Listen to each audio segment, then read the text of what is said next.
तो नमस्कार दोस्तों, एक बार फिर से स्वागत है आप सभी का हमारे यूट्यूब चैनल पर।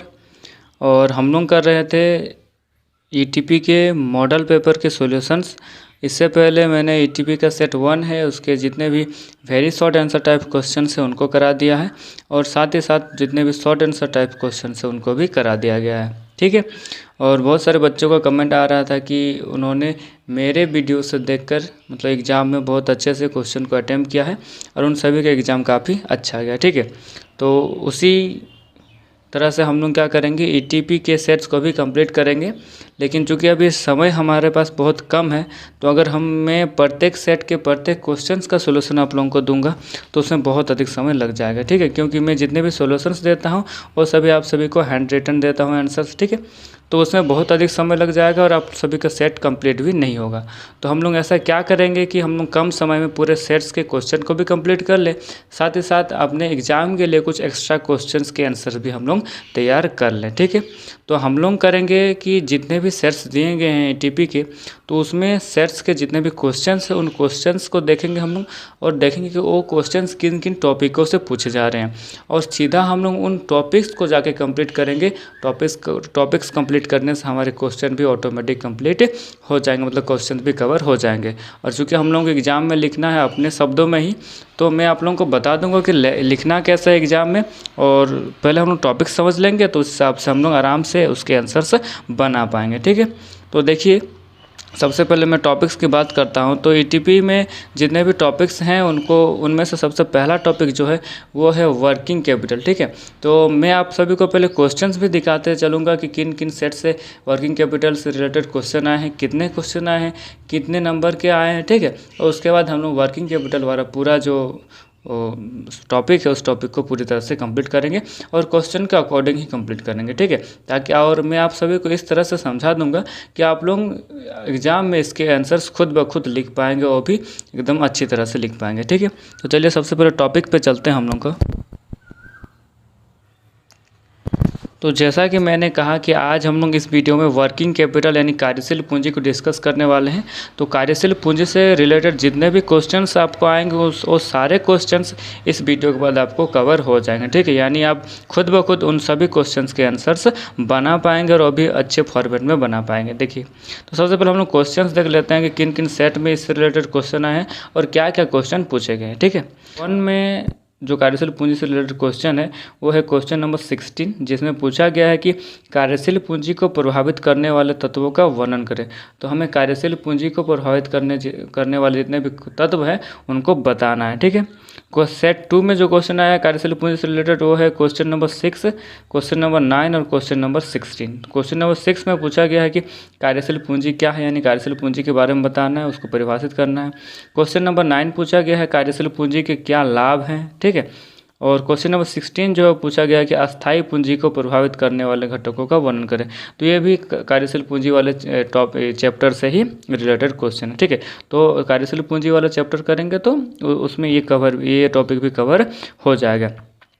सेट 3 में आपको कार्यशील पूंजी से संबंधित क्वेश्चन है कि कार्यशील पूंजी से आप क्या समझते हैं, जो कि क्वेश्चन नंबर 8 दिया गया है।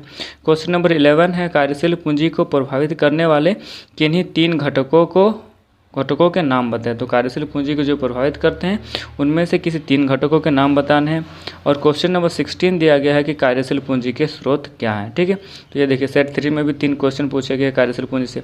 सेट 5 में क्वेश्चन पूछा गया क्वेश्चन नंबर 9 कि अस्थायी पूंजी और कार्यशील पूंजी में 3 अंतर लिखिए। तो अस्थायी पूंजी और कार्यशील पूंजी में हमें अंतर लिखना है। ठीक है। तो ये देखिए, एक टॉपिक और कितने सारे क्वेश्चन। ठीक है।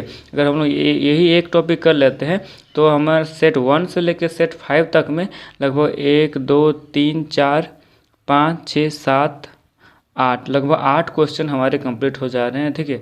तो हम लोग देखिए, उसमें अगर हम लोग क्वेश्चन वाइज करते तो बहुत अधिक समय लगता और पूरी मैं आप लोगों को सही से समझा भी नहीं पाता, क्योंकि उसमें मुझे लिमिटेड आंसर देने पड़ते हैं। ठीक है। अब चूंकि ये टॉपिक में पूरा समझाने जा रहा हूँ तो इस टॉपिक से रिलेटेड जितने भी क्वेश्चन आएंगे, भले ही उस सेट से बाहर ही क्यों ना हो, आप लोग उनको आराम से अटेंड कर पाएंगे। ठीक है। तो सबसे पहले हम लोग कार्यशील पूंजी जो टॉपिक है, जो चैप्टर है, उस चैप्टर में चलते हैं, चैप्टर को समझते हैं और इस वीडियो के बाद आप खुद ब खुद महसूस करेंगे कि वीडियो को सही तरह से देखने के बाद आपके सारे क्वेश्चन के आंसर आपके दिमाग में ऑटोमेटिक बनने लगे हैं और उसके बाद आप लोग फॉर्मेट के हिसाब से उसके आंसर में लिख सकते हैं। ठीक है, तो चलिए हम लोग अपने टॉपिक्स की शुरुआत करते हैं।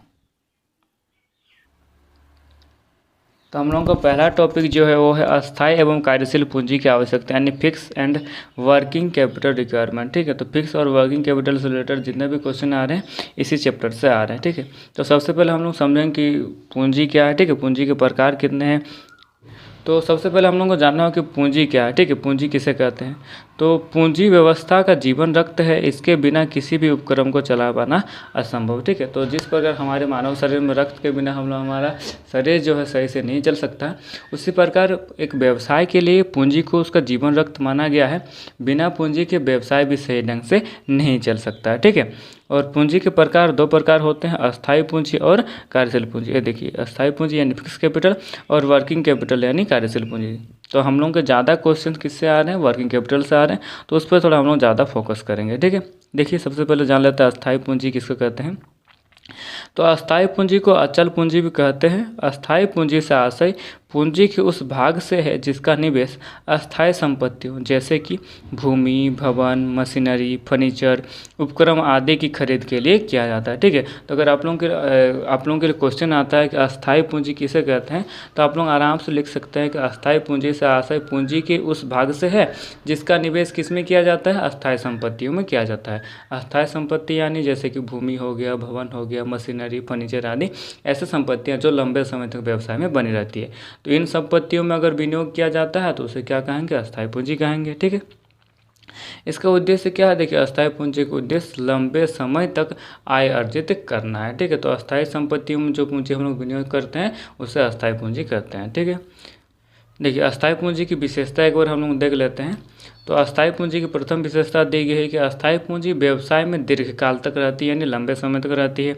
अस्थायी पूंजी का उपयोग अस्थायी संपत्तियों को क्रय करने में किया जाता है। अस्थायी पूंजी की जो मात्रा है वो व्यवसाय की प्रकृति पर निर्भर करती है। ठीक है, उसके बाद हम लोग लिख सकते हैं कि अस्थायी पूंजी में अधिक जोखिम रहता है। ठीक है, क्योंकि लंबे समय तक टिका रहता है तो उस लंबे समय के दौरान कुछ भी हो सकता है, तो इसमें बहुत अधिक जोखिम रहता है। अस्थायी संपत्तियों पर विनियोजित धनराशि पर काफ़ी समय व्यतीत हो जाने के पश्चात भी परताई प्राप्त। ठीक है, तो अस्थायी पूंजी में जो हम लोग को रिटर्न मिलता है और बहुत दिन बीत जाने के बाद मिलता है। ठीक है, फिर हम लोग लिख सकते हैं कि अस्थायी पूंजी व्यवसाय के भावी मार्ग निर्धारित करता है, मतलब भविष्य की मार्ग का निर्धारित करता है अस्थायी पूंजी। तो ये कुछ इसके विशेषताएं, अस्थायी पूंजी की विशेषताएं, इन्हें आप अपने दिमाग में बैठा लीजिए। ठीक है, अब अस्थायी पूंजी को प्रभावित करने वाले घटक कौन कौन से हैं। जैसे हम लोगों को सेट्स में क्वेश्चन आया था कि कार्यशील पूंजी को प्रभावित करने वाले घटक कौन कौन से हैं, तो उस प्रकार से क्वेश्चन आ भी सकता है कि अस्थायी पूंजी को प्रभावित करने वाले घटक कौन कौन से हैं। अगर आप लोगों के लिए ऐसा क्वेश्चन आता है तो आप इन आंसर्स को यानी इन पॉइंट को लिख सकते हैं। ठीक है, तो अस्थायी पूंजी की मात्रा को निर्धारित करने वाले घटक कौन कौन से हैं, तो सबसे पहला है व्यवसाय की प्रकृति। ठीक है, तो व्यवसाय की प्रकृति जिस प्रकार की होगी उस प्रकार के व्यवसाय में किसी में कम अस्थायी पूंजी की आवश्यकता हो सकती है, तो किसी में अधिक अस्थायी पूंजी की आवश्यकता हो सकती है। ठीक है, जैसे कि अगर हम लोग बात करें कि निर्माणी व्यवसाय तथा व्यापारिक व्यवसाय, निर्माणी व्यवसाय में जो है अस्थायी पूंजी जैसे कि भूमि, भवन, मशीन, फर्नीचर आदि में अत्यधिक विनियोग करना पड़ेगा। ठीक है, तो ऐसा व्यवसाय जिसमें किसी प्रकार का निर्माण कार्य किया जाता है, तो निर्माण कार्य करने के लिए हमें भूमि चाहिए, भवन चाहिए, मशीनरी चाहिए, फर्नीचर चाहिए, तो ऐसी स्थिति में हमें अधिक अस्थायी पूंजी की आवश्यकता होगी। इसके विपरीत अधिक जो व्यवसाय है वो व्यापारिक प्रकृति का। व्यापारिक प्रकृति माने हम लोग कोई सामान क्रय कर रहे हैं और बेच रहे हैं, क्रय कर रहे हैं और बेच रहे हैं, तो ऐसी स्थिति में हमें कम जो है अस्थायी पूंजी की आवश्यकता होगी। ठीक है, तो व्यवसाय की प्रकृति के आधार पर भी अस्थायी पूंजी की आवश्यकता निर्धारित होती है। दूसरा हम लोग लिख सकते हैं कि इकाई का आकार और पैमाना। ठीक है, तो व्यवसाय इकाई का आकार और पैमाना भी अस्थायी पूंजी की आवश्यकता को प्रभावित करते हैं। यदि व्यवसायिक इकाई जो है बड़ी है यानी बड़ी प्रकार के व्यवसाय है तो उसमें अधिक अस्थायी पूंजी की आवश्यकता होगी। यदि व्यवसाय छोटा है तो कम अस्थायी पूंजी की आवश्यकता होगी। ठीक है, तो व्यवसाय का आकार। फिर हम लोग लिख सकते हैं उत्पादन की तकनीक यानी टेक्निक जिस प्रकार की होगी। देखिए, निर्माणी व्यवसाय इकाइयों में बड़े आकार वाले एवं स्वचालित यंत्रों के द्वारा उत्पादन किया जाता है, तो बड़ी मात्रा में अस्थायी पूंजी की आवश्यकता होगी। इसके विपरीत जिन व्यवसाय इकाइयों में लघु यंत्रों एवं अधिकांश मानव शक्ति द्वारा प्रयोग होता है, तो उसमें कम अस्थायी पूंजी की आवश्यकता होगी। ठीक है, तो उत्पादन की तकनीक जिस प्रकार की होगी, तकनीक के हिसाब से भी हमें अस्थायी पूंजी की आवश्यकता जो निर्धारित करना होगा। ठीक है, यदि उत्पादन की तकनीक जो है वो बड़े बड़े यंत्रों पर निर्भर है, तो अधिक अस्थायी पूंजी की आवश्यकता होगी। इसके विपरीत यदि जो निर्माण है वो मानव शक्ति द्वारा किया जाता है या फिर लघु संयंत्रों द्वारा किया जाता है, तो उस स्थिति में हमें कम जो है अस्थायी पूंजी की आवश्यकता होगी। अगला हम लोग लिख सकते हैं कि अस्थायी संपत्तियों को प्राप्त करने की विधि।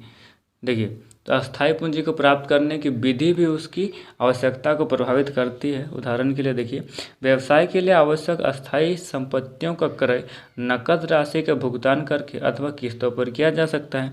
जो व्यवसाय इकाइयाँ नकद राशि का भुगतान करके अस्थायी संपत्तियों का क्रय करती है, उनमें अधिक मात्रा में पूंजी की आवश्यकता होती है। इसके विपरीत जो व्यवसाय इकाइयाँ किस्तों आदि के आधार पर अस्थायी संपत्तियों का क्रय करती है, उनमें अपेक्षाकृत कम मात्रा में अस्थायी पूंजी की आवश्यकता होगी।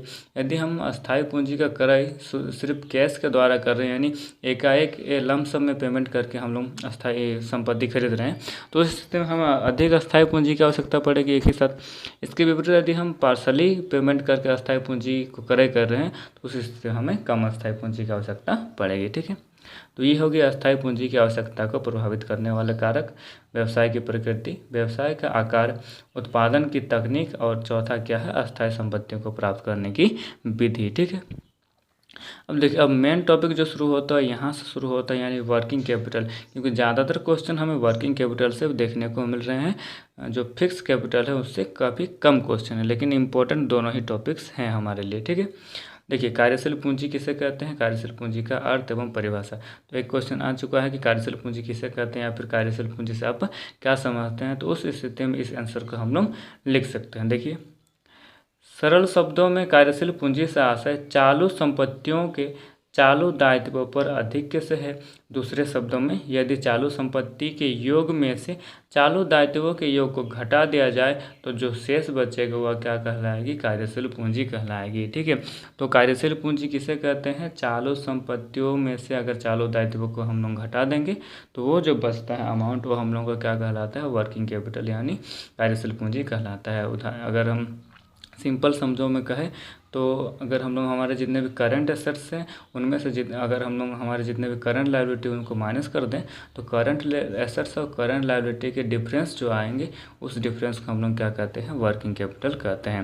अगर आपको एग्जाम में लिखना है कि कार्यशील पूंजी किसे कहते हैं, तो आप ऐसे लिख सकते हैं कि चालू संपत्तियों के योग में से चालू दायित्वों के योग को घटा दिया जाए, तो जो शेष बचेगा वह कार्यशील पूंजी कहलाएगा। ठीक है, इतना लिखना है। क्योंकि अगर एक नंबर का क्वेश्चन है तो इतना आप लोग लिख देंगे तो वो काफ़ी होगा, काफ़ी मतलब इसमें पूरा मार्क्स आपको मिल जाएंगे। ठीक है, और उसके नीचे आप अगर चाहें तो उसमें फॉर्मूला भी पुट कर सकते हैं कि current assets minus current liability is equal to working capital. ठीक, देखिए, चालू संपत्ति से आशय उन संपत्तियों से हैं जो स्थिर न रहकर बदलती रहती है।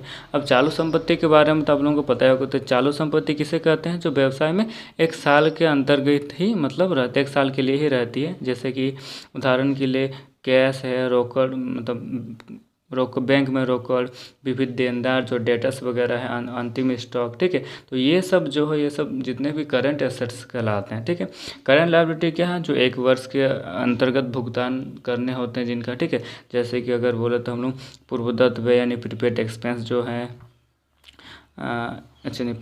पूर्वदत्त व्यय नहीं होगा आपका, बैंक अधिविकर्ष वगैरह आएगा, लेनदार यानी क्रेडिटर वगैरह आएगा, अदत्त व्यय आएगा। ठीक है, पूर्वदत्त व्यय नहीं आएगा, अदत्त व्यय आएगा। पूर्वदत्त हमारा प्रीपेड जो एक्सपेंस है वो हमारे करंट एसेट्स है, लेकिन आउटस्टैंडिंग जो लायबिलिटी वगैरह एक्सपेंस जो होता है, आउटस्टैंडिंग जितने भी होते हैं वो हमारे लायबिलिटी होते हैं। ठीक है, तो जितने भी करंट लायबिलिटी है और जितने भी करंट एसेट्स है, तो करंट एसेट्स में से यदि करंट लायबिलिटी को घटा देते हैं तो बचा हुआ शेष जो बनता है वो कार्यशील पूंजी कहलाता है। ठीक है, देखिए, अब इस हिसाब से हम लोग लिख सकते हैं कि नित्य प्रतिदिन की व्यावसायिक आवश्यकताओं की पूर्ति हेतु जिस पूंजी की आवश्यकता होती है उसे कार्यशील पूंजी कहते हैं। ठीक है, और सुबिन के अनुसार दिया गया कि कार्यशील पूंजी वह राशि है जो उपक्रम को संचालन करने के लिए आवश्यक है। तो यदि किसी परिभाषा पूछा जा रहा है तो आप इस परिभाषा को लिख सकते हैं, और यदि आपको सामान्य परिभाषा लिखना है तो ऊपर जो मैंने बताया वही लिखना है कि चालू संपत्तियों में से चालू दायित्वों को जब घटा दिया जाता है तो उसे कार्यशील पूंजी कहते हैं। अन्यथा हम लोग ये भी लिख सकते हैं कि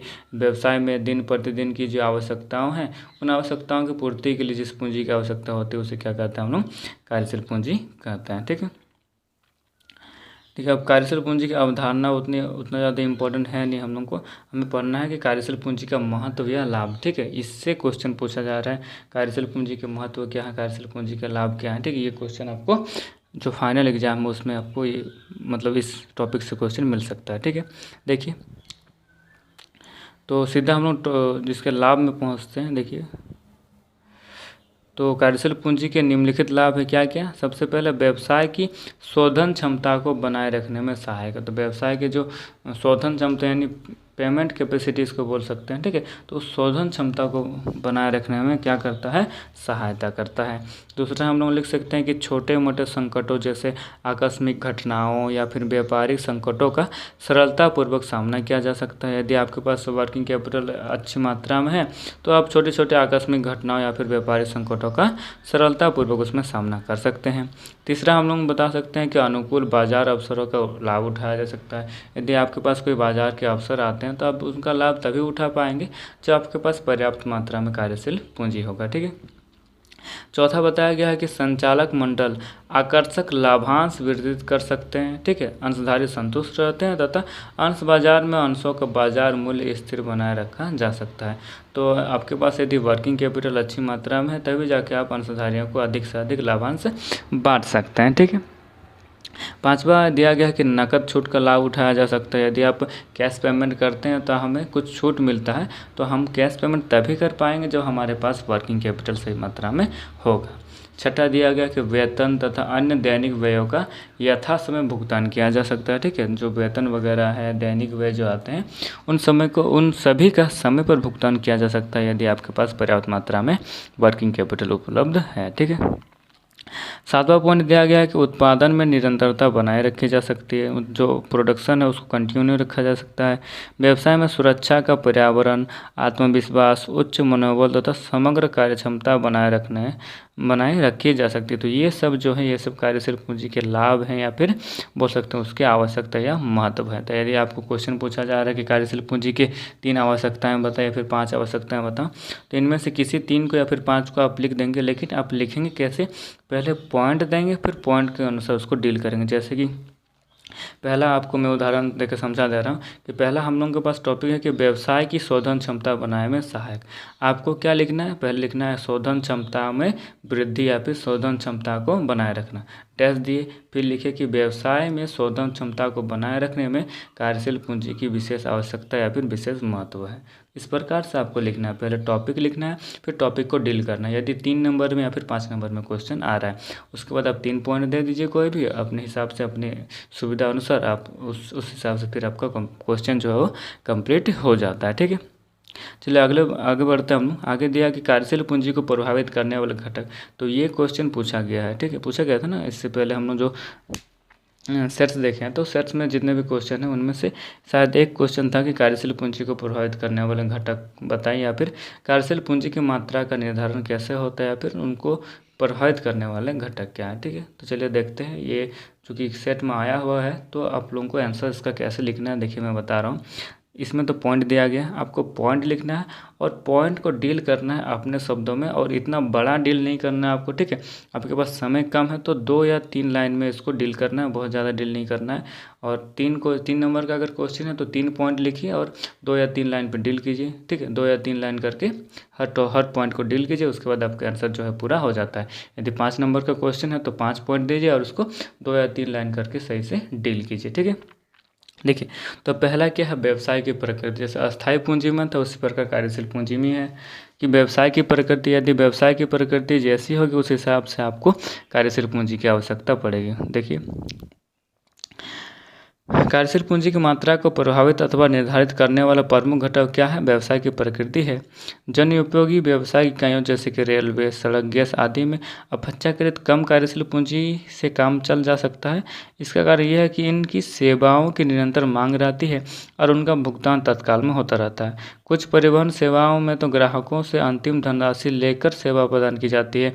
इसके विपरीत निर्माणी तथा व्यावसायिक इकाइयों में जहाँ काफ़ी माल स्टॉक में रखना पड़ता है तथा माल का उधार विक्रय होता है, तो वहाँ पर कार्यशील पूंजी हमें रखनी पड़ेगी। यदि हमारा जो व्यवसाय इकाई ऐसा है, व्यवसाय की प्रकृति ऐसी है जिसमें हमें उधार भी बेचना पड़ सकता है और काफ़ी समय तक माल को स्टॉक में रखना पड़ता हो, तो उस स्थिति में हमें वैसे व्यवसाय में कार्यशील पूंजी की आवश्यकता अधिक होगी। और इसके विपरीत जो होगी, अगर हम उधार बिक्री नहीं करते हैं, स्टॉक में सामान नहीं रखना पड़ता है, हमें तुरंत सेल करते हैं, तुरंत कैश पेमेंट रिसीव करते हैं, तो उस स्थिति में हमें कार्यशील पूंजी की मात्रा कम रखनी होगी और नहीं तो कार्यशील पूंजी की मात्रा अधिक रखनी होगी। ठीक है, तो आप ऐसे लिख सकते हैं व्यवसाय की प्रकृति, फिर लिखिएगा कि यदि व्यवसाय इस प्रकार है जिसमें उधार बिक्री या फिर स्टॉक के रूप में माल को रखना पड़ता है, तो ऐसे व्यवसाय में कार्यशील पूंजी की अधिक आवश्यकता होगी। और इसके विपरीत यदि जो विक्रय हो रहा है वो कैश में हो रहा है, यानी नकद विक्रय होता है और साथ ही साथ माल को बहुत अधिक समय तक स्टॉक में नहीं रखना पड़ता है, तो उस स्थिति में कार्यशील पूंजी की कम आवश्यकता होगी। तो इस प्रकार से हम लोग इन पॉइंट्स को लिखना है हमें। ठीक है, अगला पॉइंट हम लोग लिख सकते हैं कि निर्माण प्रक्रिया की अवधि। ठीक है, तो निर्माण प्रक्रिया की अवधि से आशय कच्चे माल को निर्मित माल में परिवर्तित करने में लगने वाले समय से। ठीक है, तो अगर आपका जो व्यवसाय ऐसा है जिसमें किसी चीज़ का निर्माण किया जा रहा है, ठीक है, तो यदि आपका निर्माण की अवधि अधिक समय लंबे समय तक रहेगी तो आपको अधिक कार्यशील पूंजी की आवश्यकता होगी।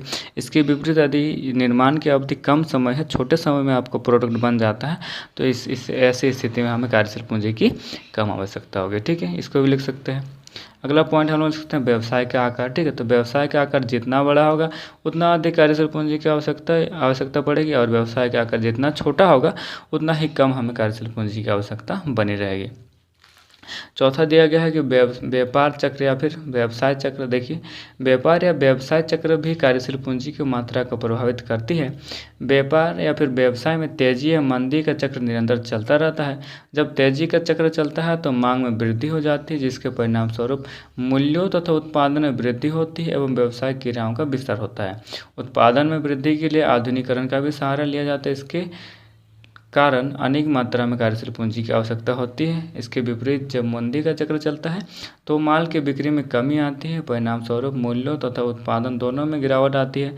व्यवसाय क्रियाओं का विकास भी अवरुद्ध हो जाता है, अतएव कम मात्रा में कार्यशील पूंजी की आवश्यकता होती है। ठीक है, मतलब सिंपल भाषा अगर कहें तो यदि व्यापार में जो व्यापारिक चक्र है तो उसमें क्या, अगर तेज़ी है तो तेज़ी की स्थिति में हमें ज़्यादा उत्पादन करना होगा, ज़्यादा विक्रय होगा, तो उस स्थिति में हमें ज़्यादा कार्यशील पूंजी की आवश्यकता होगी।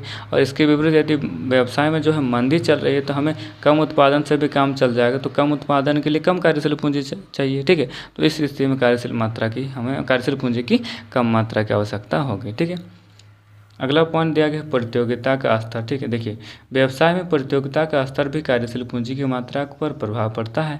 बाजार में जितनी तीव्र प्रतियोगिता होगी उतनी ही अधिक कार्यशील पूंजी की आवश्यकता होगी। ग्राहकों को आकर्षित करने के लिए उधार नीति अपनाई जा सकती है। ठीक है, मतलब यदि जो प्रतियोगिता है वो अधिक है तो ऐसी स्थिति में कार्यशील पूंजी की अधिक मात्रा की आवश्यकता होगी, क्योंकि कभी कभी हो सकता है कि हमें ग्राहकों को उधार ही माल बेचना पड़े। ठीक है, क्योंकि हमें ज़्यादा से ज़्यादा ग्राहक को अपनी ओर आकर्षित करना पड़ता है प्रतियोगिता में, तो ऐसी स्थिति में हमें कार्यशील पूंजी की अधिक मात्रा की आवश्यकता होगी। और इसके विपरीत यदि प्रतियोगिता का स्तर कम है, यानी प्रतियोगिता नहीं है, तो हम चाहेंगे कि जितने भी कस्टमर हैं और उनको हम सीधा कैश में ही सामान बेचें, नकद ही सामान बेचें, तो ऐसी स्थिति में हमें कम कार्यशील पूंजी की आवश्यकता पड़ती है। ठीक है, अगला पॉइंट हम लोग लिख सकते हैं विक्रय तथा विक्रय की शर्तें, क्रय या विक्रय की शर्तें। ठीक है, देखिए, क्रय तथा विक्रय की शर्तों का भी कार्यशील पूंजी की मात्रा पर प्रभाव पड़ता है। यदि व्यवसाय की इकाई कच्चा माल और अन्य सेवाएं उधार प्राप्त करती है और निर्मित माल नकद में बेचती है तो कार्यशील पूंजी की आवश्यकता जो होगी वो कम होगी। ठीक है, मतलब बोलने का इसमें बोलने का अर्थ यही है कि यदि हम लोग जो क्रय करते हैं वो उधार करते हैं और जो विक्रय करते हैं वो नकद करते हैं, तो ऐसी स्थिति में हमें उधार में सामान आ जाएगा, कच्चा माल आ जाएगा, और जब हम बेचेंगे तो जैसे ही हमारे पास पैसा आ रहा है हम उसको पेमेंट कर देंगे। तो इस स्थिति में हमें कार्यशील पूंजी की कम मात्रा की आवश्यकता होगी। और इसके विपरीत यदि हम नकद सामान कच्चा माल क्रय कर रहे हैं और जो निर्मित माल बेच रहे हैं, उधार बेच रहे हैं, तो ऐसी स्थिति में हमें अधिक कार्यशील पूंजी की आवश्यकता पड़ेगी। ठीक है, चौथा लिख सकते हैं, सातवां लिख सकते हैं कि लाभांश नीति। यदि कंपनी उदार लाभांश नीति अपनाती है तो उसे नकद लाभांश वितरण के लिए अधिक कार्यशील पूंजी आवश्यकता होगी। और यदि जो लाभांश नीति है उदार ना होकर मतलब कंपनी जो अंशधारियों को बहुत कम लाभांश दे रही, तो ऐसी स्थिति में जो है हमें कम कार्यशील पूंजी की आवश्यकता पड़ेगी। ठीक है, यानी अधिक लाभांश देने के लिए अधिक कार्यशील पूंजी की आवश्यकता पड़ेगी और कम लाभांश देने के लिए कम कार्यशील पूंजी की आवश्यकता पड़ेगी। ठीक है, आठवां दिया गया है कि बैंकिंग संबंध यानी बैंकिंग रिलेशनशिप। देखिए, व्यावसायिक संस्था के बैंकिंग संस्थाओं से संबंधों का भी कार्यशील पूंजी पर प्रभाव पड़ता है। यदि व्यावसायिक संस्था के बैंकिंग संबंध अच्छे हैं, मधुर हैं, तो बैंकिंग व्यवसाय में उनकी साख अच्छी है, तो आवश्यकता पड़ने पर सरलता से तथा यथाशीघ्र साख पर धन प्राप्त कर सकती है, अतएव कम कार्यशील पूंजी की आवश्यकता पड़ेगी। ठीक है, यदि हमारा जो व्यवसाय है उसका संबंध बैंकों से अच्छा है, हमारा रेपुटेशन सही है, हमें जब चाहे तब सुविधा अनुसार और मात्रा अनुसार मतलब डिमांड के अनुसार साख या फिर ऋण मिल जाए, तो ऐसी स्थिति में हमें कम कार्यशील पूंजी रखने की आवश्यकता होगी। और इसके विपरीत यदि हमें सही समय पर और सही मात्रा में साख या ऋण ना मिले, हमारे संबंध अच्छे ना हो बैंक के साथ, तो ऐसी स्थिति में हमें अधिक कार्यशील पूंजी रखने की आवश्यकता पड़ती है। ठीक है, तो क्वेश्चन पूछा गया कि कार्यशील पूंजी को प्रभावित करने वाले घटकों को बताएं। तो क्वेश्चन के हिसाब से अगर 5 अंक के प्रश्न है तो 5 पॉइंट दीजिए, उनको डील कीजिए और आपका आंसर कंप्लीट हो जा रहा है। और यदि आपका 3 नंबर या जो प्रश्न है तो उसमें 3 पॉइंट दीजिए, उनको डील कीजिए और फिर आपका आंसर कंप्लीट हो जाएगा। ठीक है, देखिए अगला एक क्वेश्चन था शायद सेट 5 का या फिर शायद सेट 5 या फिर सेट 4 में क्वेश्चन था कि अस्थायी कार्यशील पूंजी में अंतर बताएं। तो अस्थायी और कार्यशील पूंजी में 4 अंतर दिए गए हैं, चलिए उनको समझते हैं। और ये भी हमारा काफ़ी इंपॉर्टेंट क्वेश्चन है, ये क्वेश्चन बहुत बार रिपीट हो चुका है, तो ये इसको थोड़ा अच्छे से देख लीजिएगा, अस्थायी पूंजी और कार्यशील पूंजी में अंतर। देखिए, तो अर्थ मैंने पहले आप सभी को बताया कि हम लोगों को जो अंतर लिखना है वो इस आधार पर लिखना है। पहले अंतर का आधार लिखना है, फिर जो दो पॉइंट हमारे रहते हैं, जैसे इसमें अस्थायी पूंजी या कार्यशील पूंजी है, 2 पॉइंट को 2 अलग अलग कॉलमों में लिखना है। ठीक है, पुराने जैसा करते थे हम लोग 2 कॉलम में ही अंतर लिख देते थे, तो उस प्रकार से नहीं करना है, आपको थोड़ा सा एडवांस तरीका से लिखना होगा ताकि आपका जो आंसर हो ज़्यादा अच्छा दिखे और आपको अधिक से अधिक नंबर मिल सके। ठीक है, तो इसमें 3 कॉलम बनाने हैं, अंतर का आधार भी लिखना है और जो 2 पॉइंट दिए रहते हैं उन पॉइंट को भी हमें लिखना है। देखिए, जैसे इसमें दिया गया अंतर का आधार, तो पहला क्या है, अर्थ के आधार पर, मीनिंग के आधार पर। देखिए, तो अस्थायी पूंजी से आशय उस पूंजी की उस मात्रा से है जिसका निवेश अस्थायी संपत्तियों में किया जाता है। ठीक है, और कार्यशील पूंजी से आशय पूंजी की उस मात्रा से है जिसका निवेश चालू संपत्तियों में किया जाता है। ठीक है, तो जिसका निवेश चालू संपत्तियों में किया जाता है वो कार्यशील पूंजी हो गया, और जिसका निवेश अस्थायी संपत्तियों में किया जाता है वो अस्थायी पूंजी हो गया। फिर क्या है, अंतर का आधार दूसरा है अवधि यानी पीरियड। देखिए, अस्थायी पूंजी जो है दीर्घकाल के लिए होती है, लेकिन जो कार्यशील पूंजी है वो अल्पकाल के लिए होती है। ठीक है, फिर क्या है, प्रकृति। देखिए, अस्थायी पूंजी स्थिर प्रकृति की होती है, जबकि कार्यशील पूंजी जो है वो अस्थिर प्रकृति की होती है, यानी इसमें जल्दी जल्दी परिवर्तन होता रहता है। ठीक है, चौथा है अंतर का आधार परिचालन। देखिए, अस्थायी पूंजी अस्थायी रूप से अवरुद्ध हो जाती है तथा दैनिक व्यवसायिक क्रियाओं के लिए उपलब्ध नहीं होती।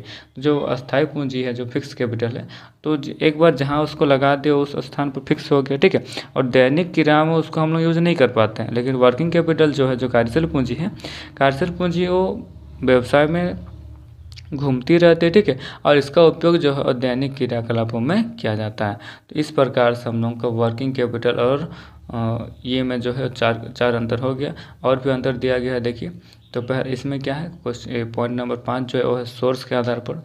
अस्थायी पूंजी अंशों तथा ऋण पत्रों के निर्गमन तथा दीर्घकालीन ऋण पत्रों के माध्यम से प्राप्त होती है। तो अस्थायी पूंजी कहाँ से प्राप्त होती है? तो अस्थायी पूंजी हमें अंशों से या फिर ऋण पत्रों के द्वारा या फिर दीर्घकालीन वित्त के द्वारा प्राप्त होती है। लेकिन कार्यशील पूंजी जो है हमें वो अल्पकालीन ऋणों से, ठीक है, अल्पकालीन वित्त से प्राप्त हो जाती है, जैसे कि वाणिज्यिक बैंक, व्यापारिक उधार, ग्राहकों से अग्रिम। तो ये सब के द्वारा हमें कार्यशील पूंजी की प्राप्ति होती है। लेकिन अस्थायी पूंजी की प्राप्ति हमें अस्थायी स्रोतों से होती है, जैसे ऋण पत्र यानी डिवेंचर हो गए, शेयर यानी अंश हो गए, ठीक है, और दीर्घकालीन लोन वगैरह जो हो गए, उसके द्वारा हमें अस्थायी संपत्ति की प्राप्ति होती है। अगला है आवश्यकता या नीड के आधार पर अंतर दिया गया है। क्या है देखिए, अस्थायी पूंजी की आवश्यकता अस्थायी संपत्ति जैसे कि भूमि, भवन आदि को क्रय करने में किया जाता है, आवश्यकता होती है। और कार्यशील पूंजी की आवश्यकता जो होती है वो कार्य से चालू संपत्तियों जैसे कि देनदार, स्टॉक या फिर प्राप्य विपत्र या फिर रोकड़ शेष को रखने तथा दैनिक व्यय का भुगतान करने के लिए होती है। कार्यशील पूंजी की आवश्यकता दैनिक व्यय जो व्यय है उनका भुगतान करने के लिए होती है। लेकिन जो अस्थायी पूंजी है उनकी आवश्यकता जो होती है हमें अस्थायी संपत्तियों को क्रय करने के लिए होती है। तो इस तरह से हम लोग अस्थायी संपत्ति और अस्थायी पूंजी और कार्यशील पूंजी से संबंधित जो टॉपिक है उसको पूरी तरह से कंप्लीट कर लिए हैं, ठीक है। तो अब एक बार हम लोग क्वेश्चन को देख लेते हैं और उसके बाद हम लोग मतलब आप लोगों को खुद ये फील होगा कि सारे क्वेश्चन के आंसर अब आपको आते हैं, ठीक है। तो देखिए हम लोग फिर से क्वेश्चन में आ गए हैं जो सेट में पूछे गए थे। तो सेट 1 का जो क्वेश्चन था कि कार्यशील पूंजी को प्रभावित करने वाले घटकों का वर्णन करें, तो हम लोग देख लिए कि कार्यशील पूंजी को कौन कौन से घटक प्रभावित करते हैं, आप लोगों को याद भी होगा। कार्यशील पूंजी क्या है, कार्यशील पूंजी के क्या लाभ हैं, अस्थायी पूंजी को प्रभावित करने वाले घटक भी देख चुके हैं हम लोग। कार्यशील पूंजी से क्या समझते हैं वो भी देख चुके हैं। कार्यशील पूंजी को प्रभावित करने वाले 3 घटकों के नाम बताए, तो 3 घटक बताना है, वो हम लोग शायद 9 या 8 घटक कर चुके हैं।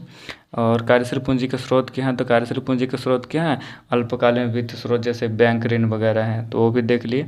और सेट 5 में जो क्वेश्चन है कि अस्थायी और कार्यशील पूंजी में 3 अंतर बताएं, तो हम लोग 6 अंतर देख लिए हैं, उनमें से आप कोई भी 3 अंतर आराम से लिख सकते हैं। देखिए इस प्रकार से अगर हम लोग करेंगे तो हमारे सभी सेट के क्वेश्चन जो है वो जल्दी जल्दी ख़त्म हो जाएंगे और हम लोग कुछ एक्स्ट्रा भी जानकारी प्राप्त कर लेंगे जो एग्ज़ाम के लिए हमारे हेल्पफुल रहेंगे, ठीक है।